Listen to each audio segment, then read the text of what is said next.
자, 3040을 위한 부동산 청약 여러분들하고 같이 알아보도록 하겠습니다. 3040이 이슈죠. 왜냐면은 3040은 지금 청약 가점이 안 나오기 때문에 그렇습니다. 그래서 많은 분들이 고민을 많이 하시는 걸로 알고 있습니다. 그래서 아무래도 3040을 위주로 해서 청약에 대해서 한번 알아보도록 하겠습니다.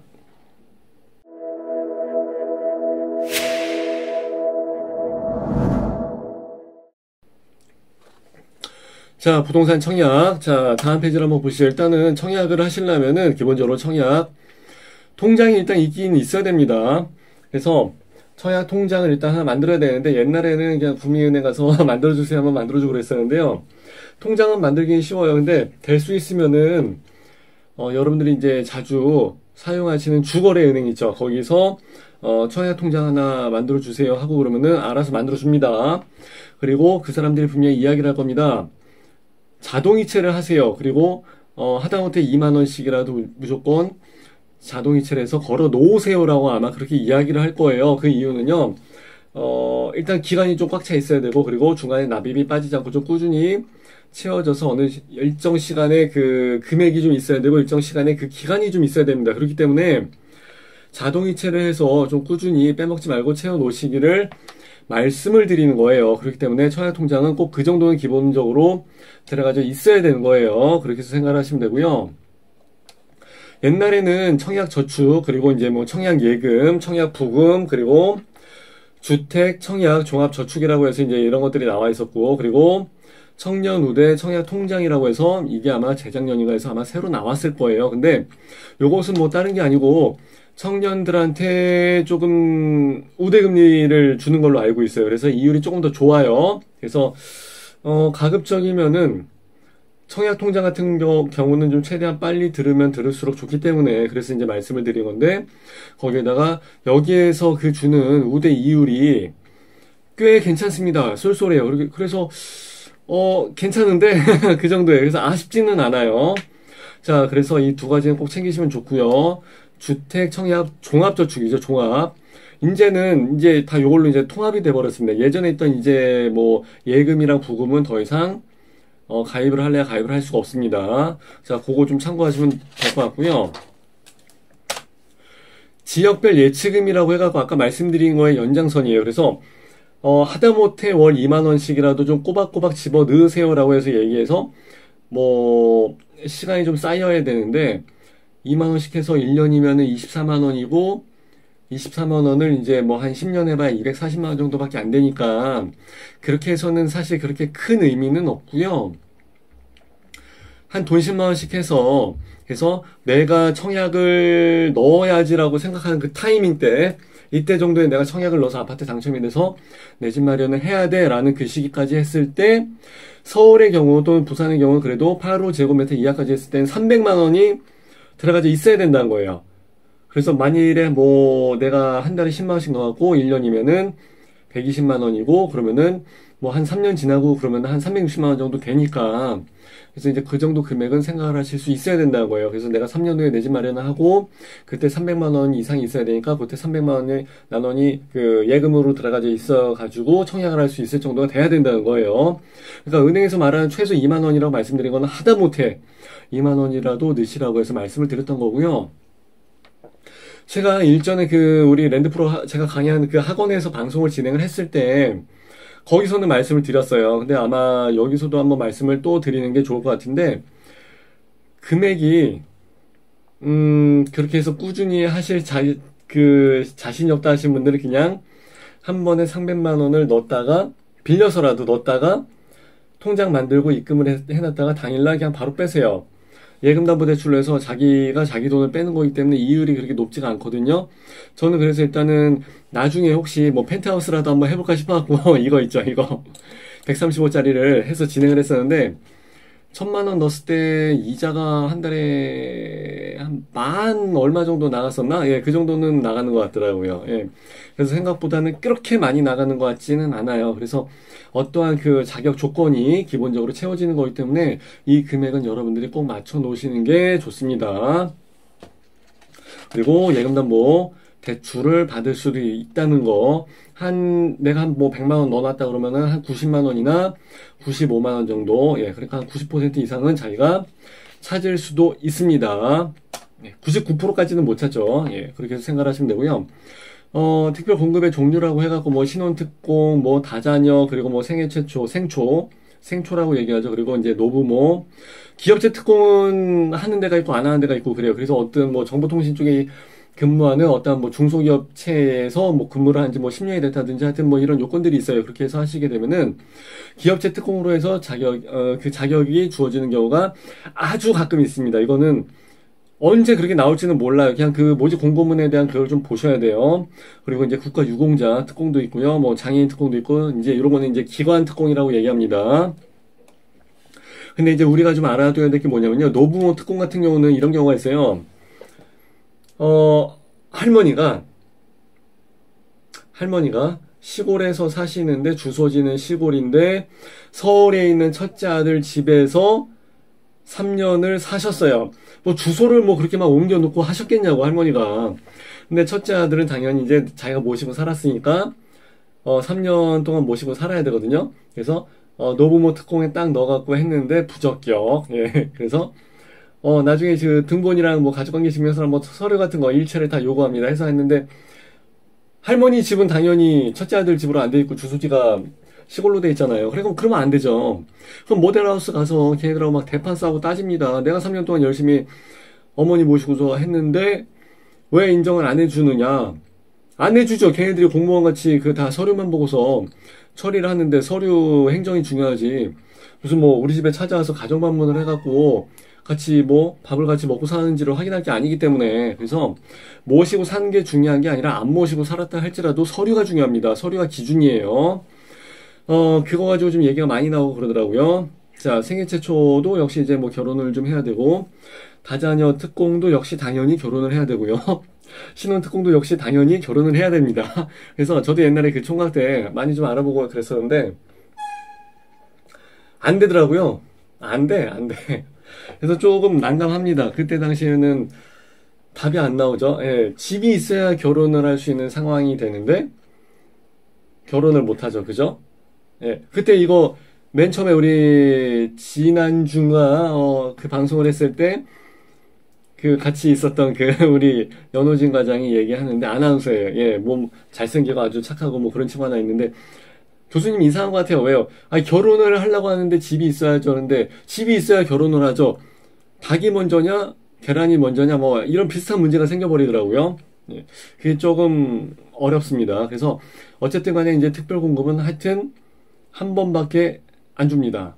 그게 시험 문제에 자주 나올 수가 있죠. 근데 어차피 뭐 분양권이라고 해서 체계적인 커리를 짜갖고 교육을 하는 데는 어차피 랜드프로밖에 없고 그렇다고 해서 이걸 가지고 시험 문제에 내지는 않습니다. 왜냐면은 특별 공급이라는 것 자체가 원래 한 번밖에 안 되는 거긴 하지만은 신혼특공 있잖아요. 이거 제가 작년에 강의할 때, 재작년인가 강의할 때도 한번 얘기했었죠.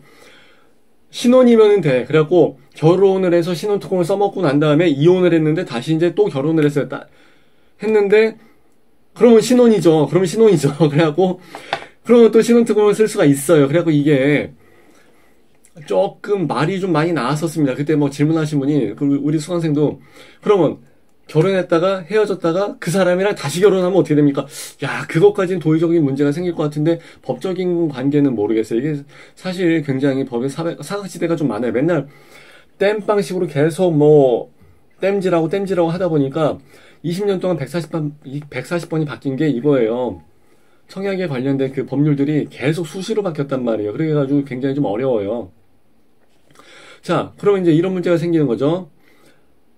이혼한 남자가 애 둘을 데리고 있고 이혼한 여자가 애 둘을 데리고 있는데 둘을 서류상으로 결혼을 시켜버리는 거예요. 서류상으로. 내가 아까 그랬잖아요. 가정방문에서 나오는 건 아니니까 사실관계 확인을 안 하니까 못하지 그걸. 어떻게 다 합니까? 그러면은 일단은 가족만 해도 6명이야. 그죠? 그러면 가점이 얼마입니까? 6, 5, 30. 30점이에요 일단. 엄청나죠. 예. 가점이 30점이면 일단 거의 뭐 천하무적이라고 보시면 돼요. 거기다가 뭐 다자녀 특공도 있고 그러면은 되죠. 예, 되죠. 무소불위의 권력이 돼버립니다. 예, 그렇기 때문에 어지간한 아파트에 넣는다 하게 되면 다 된다고 봐야죠. 예. 자, 그런 경우가 있었고요. 자, 그럼 이제 청약에 대한 이제 가점을 따지는 경우가 있어요. 일반 특공은 특공 나름대로 자격 조건이 되고, 뭐 소득 수준이라든가 여러 가지가 또 있고, 뭐 다자녀 같은 경우는 또 100점 만점으로 해서 따지고, 자기들만의 그 항목에 맞는 또 따지는 게 좀 따로 있습니다. 따로 있는데, 일반적인 그 청약에 대해서는 그냥 84점을 또 만점으로 합니다. 그래서 하는 김에 그냥 100점으로 다 통일을 시켜버리든가 그러지. 갑자기 난데없이 84점 그것도 이상하잖아요. 무슨 근거로 해서 그냥 84점? 짝수로 가야 되나? 무조건 그런 것도 좀 이상하고 그렇긴 한데 84점이 만점으로 해서 이제 진행을 합니다. 이제 무주택이 32점, 점수 배점이 상당히 많고요. 무주택에 대해서 점수를 좀 많이 비중을 두겠다 이제 그런 얘기겠죠. 아무래도 집 없는 사람을 우선적으로 해야 되니까. 오케이, 그거는 인정. 근데 이제 무주택 기간으로서 점수를 간다는 게 무주택인 건 좋은데 똑같은 조건으로 해서 가는 건 좋은데 무주택이 기간이 오래된 사람이 우선권을 갖는다는 것은 이제 조금 애매한 부분일 수도 있죠. 예. 부양가족이 점수가 이제 35점이 만점이고 청약통장 가입기간이 17점. 그럼 가입기간은 왜 안 줘? 청약통장 가입기간이. 예, 그것도 기간으로 따지면은 뭐, 예?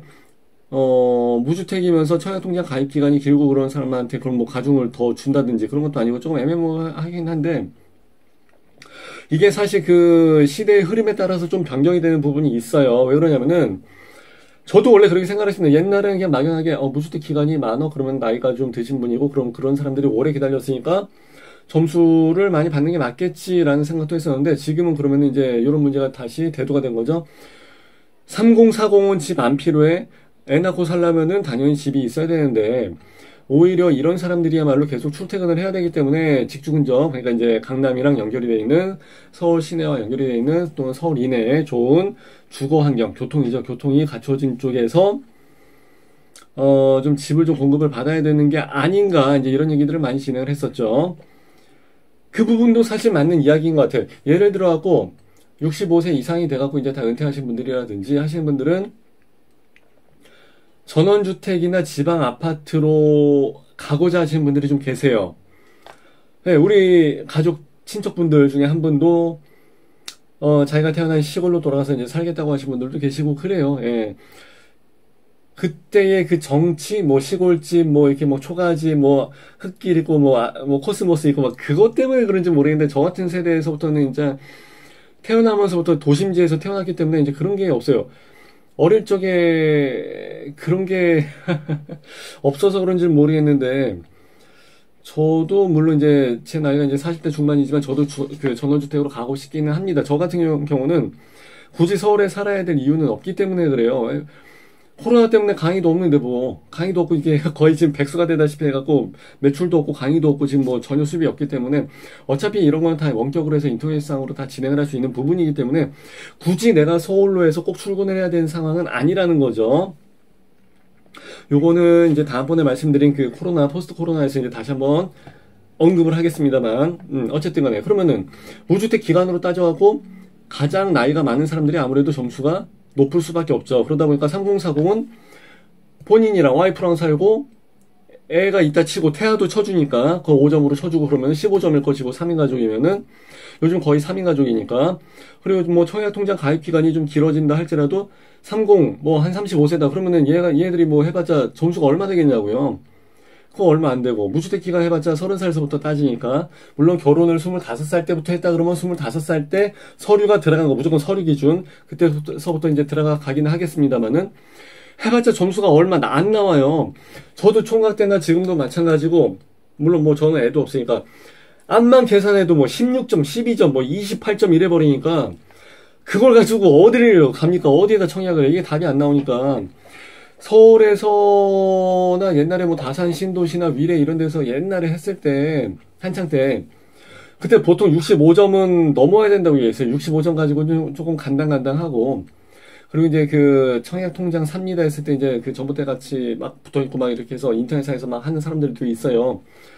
예, 좀 위험한 분들이죠. 예, 내일이 없는 분들, 막가파, 예, 막 나가신 분들. 흔히 말하는 노브레이크, 노브레인, 노브레이키, 그죠? 이런 분들인데, 이런 분들 같은 경우도 통장 자체를 거래할 때 청약 통장 가점이 그래도 65점에서 67점 이 정도는 좀 넘어가줘야지 청약 통장을 뭐 돈을 주고 막 사고 팔고 했단 말이에요. 그러니까 그 정도는 돼야지 가점이 되는데 28점 뭐 이러고 뭐 18점, 16점 이거 가지고는 안 돼요. 이 상황에서 애를 하나 더 난다고 해서 경제적인 부담을 가중치를 해서 하면서도 해봤자 5점 더 해봤자 30점이 될까 말까 하니까 좀 어렵죠. 네. 하여튼 이게 현실과의 괴리가 굉장히 큽니다. 당첨에 대한 그 가능성이. 그러다 보니까 그럼 3040이 왜 줍줍이를 하느냐. 욕할 게 아니라 상황이 그렇게 돼 있는데 어떻게, 그죠? 그래서 참 그게 어려운 문제가 되는 것 같습니다. 자, 그래서 이제 저는 무주택 기간이나 이런 거는 어차피 알아서들 다 따지시면 되니까. 그리고 저 말고도 이거 정리 잘 해놓으신 분들이 많이 계세요. 그리고 내가 청약하고자 하는 그 아파트 있죠. 거기에 가서 보시게 되면은 정리가 기가 막히게 잘 돼 있습니다. 왜냐면 부적격이 나와버리면 안 되거든요. 골 때려버리거든요. 그래서 그 모델하우스 상담사나 시행사에서 신경을 되게 많이 씁니다. 그래서 해당 아파트 동네에 있으면은 그 동네에 가서 그 홈페이지 한번 보셔갖고 거기에는 청약 공고문을 한번 보시고, 내가 항상 얘기하잖아요. 그 깨알 같은 공고문을 항상 보시라고요. 그리고 그 홈페이지에 아주 대문짝만하게 청약에 대한 그 안내가 좀 들어가 있습니다. 1주택, 무주택에 대한 요건서부터 해서 여러 가지가 나와 있기 때문에 그런 건 여러분들이 직접 보시는 게 좀 좋고요. 제가 이제 굳이 말씀을 드리고자 하는 거는 현장에서 돌아가는 이야기, 부동산 통해서 백날 얘기해서 알 수 없는 이야기가 있고, 여러분들이 밤늦게 지금처럼 뭐 동영상 강의를, 뭐 동영상 강의는 아니에요. 강의까지는 아니고 그냥 이야기하는 거를 뭐 들어서 보았을 때 공부한답시고 해서 많이 알아봤지만은 현장 사람이 아니고선 절대 알 수 없는 이야기들이 있단 말이에요. 그래서 그런 걸 말씀을 드리고자 하는 거예요. 그래서 내가 신흥 2구역 그 신흥역 프로지오자이 자이 프로지오가에서 그 들어갔을 때 내가 예전에도 방송을 한 적이 있었지만은 야, 그거 넣어라, 너 그러다, 너 큰일 난다, 넣어라 했는데 결국 안 넣어버렸잖아, 그래갖고, 요번에 청약을 딱 넣으려고 했는데, 공고문 기준이거든요. 날짜는 무조건 공고문이 기준이야. 공식적으로 나가는 공고문이 기준인데, 그날 이제 며칠이 모자라갖고, 통장 가입 기간이 안 된 거야. 그래갖고, 안 됐어요. 청약 자격 조건 자체가 안 돼버린 거예요. 얘는 넣을 수가 없어요. 그래갖고, 잘했다, 씨, 내가 그랬죠. 그래서, 이야기를 하다 보면은, 말을 더럽게도 안 들어. 안 들어. 그리고 얘기를 다 안 해. 예. 아, 이러이러한 점이 있는데 뭐 혹시 영향이 없겠습니까? 이런 것들은 무조건 모든 걸 다 얘기해줘야 되는데 상담을 한번 할 때마다 내가 모든 걸 다 물어볼 수는 없거든요. 얘기하다 보면 나도 까먹지. 내가 무슨 뭐, 그거 가지고 뭐 먹고 사는 사람도 아니고 이게 참 어려워요. 내가 뭐 돈을 받고 상담하는 것도 아닌데 나중 되면 돈을 받고 하겠지만 막 잘 나가져서 내가 막 엄청난 구독자 수가 막 이렇게 막 많아지고 그러면 모르겠습니다만 지금은 아니잖아요. 그죠? 그러니까 그 사람들이 이제 여러 가지 치부도 있고 그런 것들을 이야기를 안 하다 보니까 그런 경우가 조금은 있습니다. 특히 뭐 돌싱 완전히 이제 서류상으로 다 정리가 된 돌싱 같은 경우 이런 것도 이야기해야 되나요? 라고 해서 이제 조금 머뭇거리시는 분들이 많이 계세요. 왜냐면 4인 가족이었는데 지금 1인 가족이 돼버렸어. 예를 들어서 그렇게 되면 이 사람들은 그냥 뭐가 돼버려요. 5, 4, 20점 100점 나올 게 5점으로 해서 줄어버리면 15점이 그냥 나가리가 돼버리는데 그걸 어떻게 커버합니까 나중에. 부적격에서 소명을 했을 때도 2점짜리나든지 뭐 요 정도는 무주택 기간이라든지 이런 거는 점수를 기간하는 그게 조금 애매할 수가 있어요. 그러다 보니까 2점 정도나 뭐 한 그 정도는 왔다 갔다 하면서 그래도 2점을 깎여도 69점인데 67점이야. 그래도 커트라인 65점이야. 그래도 살 수가 있어요. 근데 5점이 깎여버리게 되는 케이스는 답이 안 나오거든요. 특히 부양가족에서 실수한단 말이에요. 5점짜리 배점이 크니까. 근데 뭐 15점이 날아가 버린다 그러면 답이 안 나오죠. 그거 회생 불가요. 가장 많이 실수하는 케이스가 이제 이런 케이스예요. 무주택 기간 20살서부터 계산을 했으니까 무주택 기간이 10년이 더 들어가 버린 거예요. 그러니까 안 되지. 30살 이후입니다. 30살 이후. 근데 그런 거에 대한 설명이 잘 안 돼 있는 거는 인정. 예, 잘 안 돼 있기는 해, 사실. 부양가족도 굉장히 좀, 내가 부양을 해야 되는 가족수. 그러니까 나 말고, 우리가 4인 가족이다. 그럼 부양가족은 3명이에요. 그러면 3명이니까 5, 3, 15에서 15점이냐? 아니, 20점. 기본 5점을 포함해서. 그러면 어차피 5, 4, 20이잖아. 그럼 나까지 포함해서 4인 가족이잖아. 그죠? 그거를 참 밑에 해설을 이상하게 써놓으니까, 나도 헷갈려요. 참 옛날에 내가 강의 어떻게 했는지 모르겠지만 알아서 뭐 다 해갖고 오시더라고. 자기 가점은 알아서 다 해갖고 오시니까 태아까지도 해서 뭐 점수 5점 올리려고 해서 뭐 임신 뭐 허위로 막 진단서 받고 막 이런 사람들도 있었고 예전에 야매가 되게 심했어요. 예전에. 예, 10년 전에. 하여튼 뭐 그런 경우도 있었고 통장 가입 기간을 따지는 것도 그렇고 통장 가입 기간을 내가 작년 이맘때쯤 들었지? 그러면 작년하고 올해하고 2년으로 칩니다. 그래 보니까 여기서 점수가 1점이 빠져버린 거야, 또. 아니, 날짜까지 다 따져야 돼요. 만으로 해서.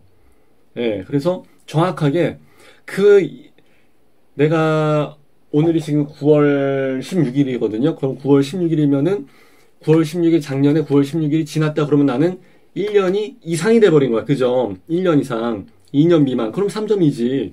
그러니까 이런 식으로 좀 따져야 되는 게 애매한데 사실 알면서도 사실 그냥 잘 모르기도 하니까 그럼 그냥 2년 이상 대충 4점 이래버립니다. 그러니까 부적격. 예, 로얄층에 당첨이 되고 부적격 그렇게 해서 그냥 나가버리는 거예요. 그걸 가지고서 일반 사람들은 여기 예당을 들어가야 돼요 말아야 돼요 이러고 있더라고. 예비 당첨이요 줍줍이. 옛날에 막 선착순으로 해서 막 재밌는 케이스도 있고 막 그랬어요. 근데 그거는 나중 얘기고 지금은 뭐 추첨으로 해서 많이 들어가는데 그런 게 있지 않아요? 로얄층이 그래도 좀 있지 않아요? 그런데 저 같은 경우는 현장에서 그런 그 정보가 나오기 때문에 로얄층이 요번에 꽤 많이 나왔다. 그걸 알고서 들어가니까 괜찮은데 일반 사람들은 로얄층도 다 부적격이 있을 수 있잖아요. 그래서 막연하게 들어갑니다. 보통의 경우는 예당에 들어가시게 되면은 거의 1, 2, 3, 4층이 거의 다 예당이 저층이니까 난 그냥 포기할래 통장 날릴래 해버리는 케이스예요. 그럼에도 불구하고 나는 한 100개 중에 한두 개 있을까 말까한 그 로얄층을 마치 자기가 당첨이라도 될 것처럼 기대를 하고서 착각을 하고서 나는 당첨이 될 거야 착각을 하고서 딱 들어갑니다. 그러고서 101호 1층을 깝니다. 통장 날라갔지. 101호 거의 누가 입주해. 골 때리죠. 예. 뭐 분양가가 좀 저렴하긴 합니다만 거기는 이제 남자 아이 막 둘 셋 키우는 사람 막 뛰어다녀도 되니까. 그리고 이제 할머니 모시고 사시는 분. 왜냐면은 엘리베이터나 뭐 이렇게 좀 계단이 좀 그러니까 예, 그러신 분들 조금 그 신체가 좀 불편하신 분들이 이제 1층을 좀 하시긴 해요. 근데 그렇게 해서 1층을 예당에서 까봤어요. 기분 진짜 와, 저 까봤잖아요. 1층 깠을 때 같이 일하신 분이 얘 뭐야 막 이러니까요. 야, 씨, 악수까지 하고 들어갔는데 마이너스 예선이라고 악수까지 하고 딱 들어갔는데 딱 갔는데 101호 딱 했는데 와, 그 순간 진짜 돌아버리겠다니까요. 그래서 예당 같은 데는 내가 진짜 1층이라도 살겠다 하지 않는 이상 거기 원래 들어가는 데가 아니에요. 근데 은근히 그 단지 그 동네에 대한 욕심이 많아서 그런가 1층을 들어가신 분들이 이거 들어갈까요? 그러시더라고요. 그러신 분들이 좀 계십니다. 그래서 그건 아닌데.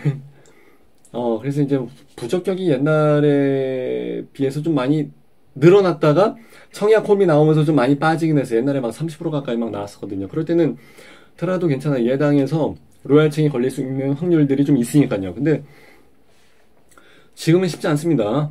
예, 그거는 여러분들이 잘 생각을 잘 하셔야 돼요. 자,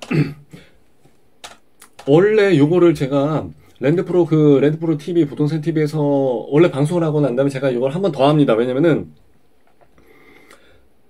못다한 얘기가 있어서 그렇고 제 의견만 가지고 얘기한 건 아니에요. 왜냐면 또 이 박사님과 같이 이견이 있을 수도 있고 의견이 있을 수도 있고 근데 거기에 대해서도 이제 시간 관계상 내가 하는 얘기는 다 편집이 돼버리더라고요. 그래서 아이씨 얼마 더 내 거 따로 할래 해서 일단 거기에 대한 이제 보충 설명, 보충 설명이나 뭐 비하인드 스토리나 조금 더 이야기를 좀 더 전해드리고자 해서 하는 거고요. 뭐 그거 말고 뭐 다른 의미는 없어요. 예.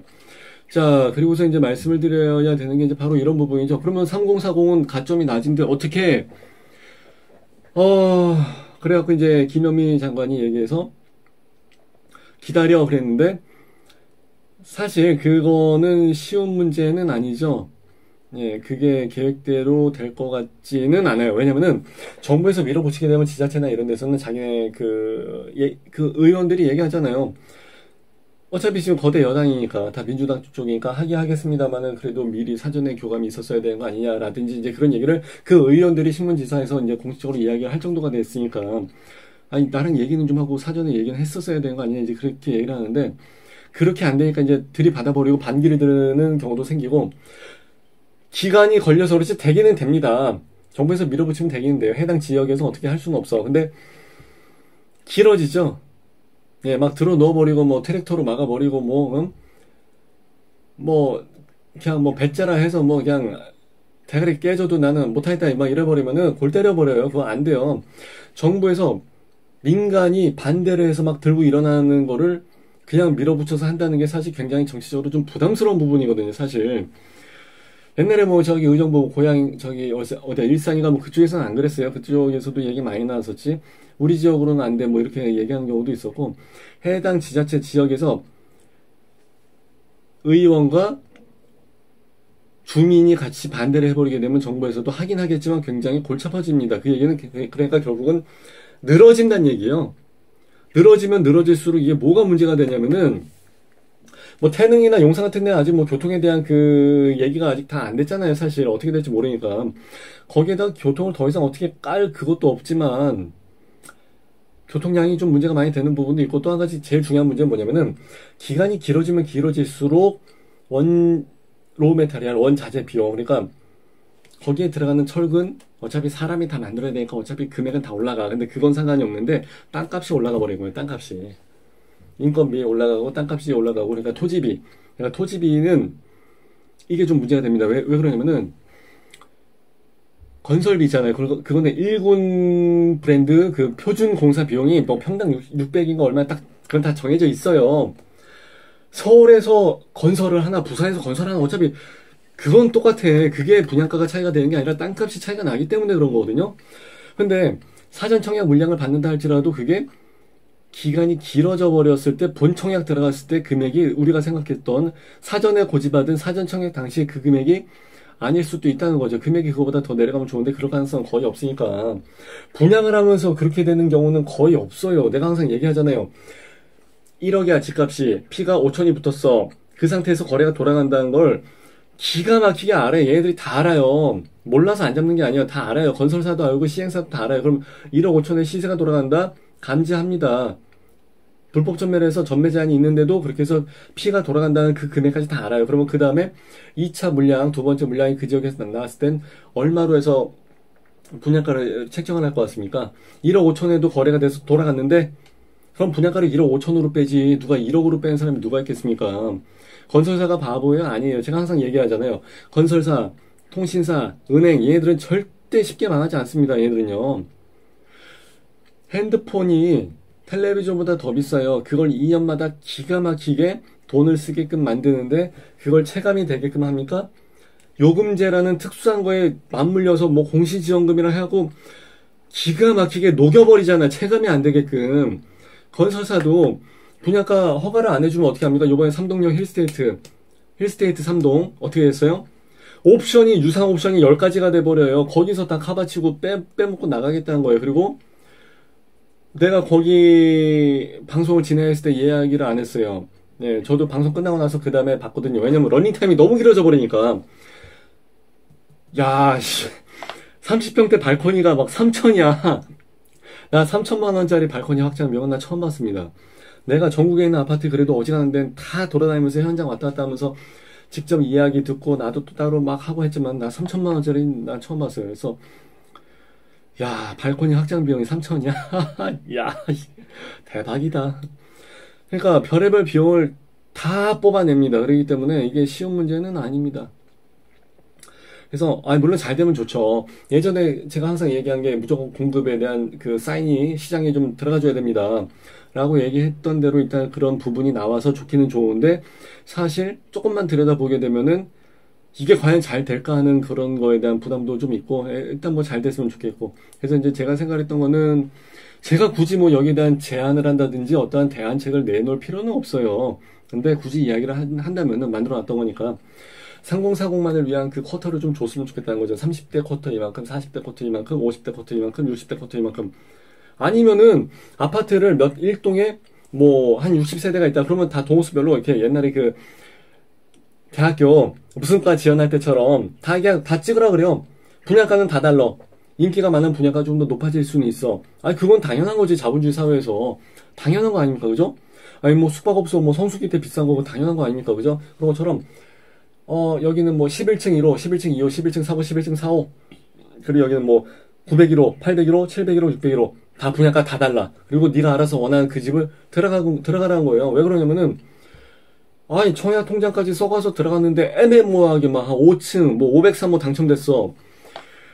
낮기는 낮은데 분양가는 5층서부터 15층까지 똑같은데 손해보는 느낌이고 이건 뭐야? 그러면은 뺑뺑이잖아. 뺑뺑이 추첨이 말이 좋아서 추첨이지 이건 사실 뺑뺑이잖아. 그렇게 할 것 같으면은 그냥 알아서 쿼터를 주든지 아니면 네가 원하는데 알아서 다 찍어. 네가 진짜 살고 싶은 동호수를 찍어. 대신에 경쟁률은 다 다르다. 감안을 해라. 자신 있으면 운빨, 끝발 자신 있으면 거기 찍든가. 아니면 층이 좀 낮은 데로 가든가. 알아서 하라는 거죠. 뭐 그런 식으로 하는 것도 나쁘지는 않을 것 같아요. 그리고 뭐 임대주택, 뭐 공공이든 뭐 청년 임대든 영구 임대든 뭐든 뭐 행복주택이든 뭐든지 간에 일단은 임대주택으로 해서 뭐 한 10년 일단 살면 그래도 10년 동안 좀 안심이 되잖아. 그리고 이제 그 1인 가구들. 저도 1인 가구를 오래 해봐서 알아요. 예. 1인 가구는 답이 안 나와. 1인 가구야말로 아파트가 좀 있고 집이 좀 해서 좀 한 채씩은 영구 임대든 뭐든 좀 하나 있어줘야지 집에서 뭐 데이트라도 해야 뭐 결혼할 일이라도 좀 생기고 그러는데 그렇잖아요. 예, 돈도 아끼고 좀 집에서 좀 같이 영화도 좀 보고 와인도 한잔하고 바깥에 나가서 돈 쓰기보다 돈도 좀 아껴가면서 요리도 좀 해주고 같이 뭐 이래야 좀 뭐 로망스도 좀 있고 음악도 좀 들으면서 이렇게 좀 하고 이상해서 박수 치면 좀 이상해지죠 리액션이. 예. 하여튼 뭐 그런 것도 좀 있고 좀 그래야 되는데 좀 그런 식으로 좀 비중을 좀 많이 주었으면 좋겠어요. 예, 많이 좀 준다고는 하는데 요런 거에 대한 부분은 제가 또 다음번에 강의 촬영이 있으니까 아마 추석 이후에 한번 강의를 하게 될 것 같으니까 그때 이후에 후속편으로 한번 더 말씀을 드릴게요. 어쨌든 간에 요번 거 내용을 좀 정리를 하게 되면은 3040은 요번에 그 3기 신도시 사전 청약 뭐 그거라도 봐야지 뭐 어떡해. 그죠? 나중 되면 금액이 달라져서 뒤통수 까이게 되는 경우가 있을 것 같기는 하지만 그래도 어쩔 수 없다는 거. 그리고 집은 최대한 빨리 장만을 하시는 게 좋다는 거. 네, 집이 돈 벌어주기 때문에 그렇습니다. 자산에 대한 증식이 속도가 달라요. 그리고 이제 지역별 예치금 같은 거, 그러니까 청약통장을 좀 요령껏 노하우 있게 좀 잘 좀 활용을 하시라는 걸 말씀을 드리고 싶은 거예요. 그래서 그에 대해서 제가 말씀을 드렸었죠. 예. 자, 요 정도만 하시면 될 것 같고요. 그리고 이제 청약 가점은 84점 만점인데 여러분들이 오류, 부적격이 뜨지 않도록 이건 정말 조심하셔야 됩니다. 예, 그건 좀 신경을 쓰셔야 될 것 같고요. 그 전에 특별 공급은 한 번 더 기회를 먼저 잡을 수 있는 기회가 되기 때문에 내가 진짜 좋은 지역에 나 이 아파트 꼭 들어가야 돼 그러면은 신혼특공을 위해서 결혼을 하시든지 어떻게든지 예, 요건 여러분들이 잘 좀 자기한테 해당이 되는 걸로 선택을 하셨으면 좋겠습니다. 자, 이렇게 해서 마무리하는 걸로 하고요. 오늘 제 강의가 아니라 제 썰은 여기까지. 그리고 이제 여기에 나가는 또 다른 영상들이 있어요. 그거 좀 참고해서 보시게 되면 아마 여러분들한테 도움이 될 것 같고요. 좋아요, 구독, 알림 뭐 이런 거 있죠. 알람인지 알림인지 그런 것도 있으면 좀 많이 해주시고요. 구독 좀 해주시고 리플을 남겨주시고 그러면 저도 좀 가서 모르는 거 공부해서 와서라도 여러분들께 답변을 달아드릴 수 있도록 노력을 하겠습니다. 자, 오케이. 오늘은 여기까지 하는 걸로 할게요. 감사합니다.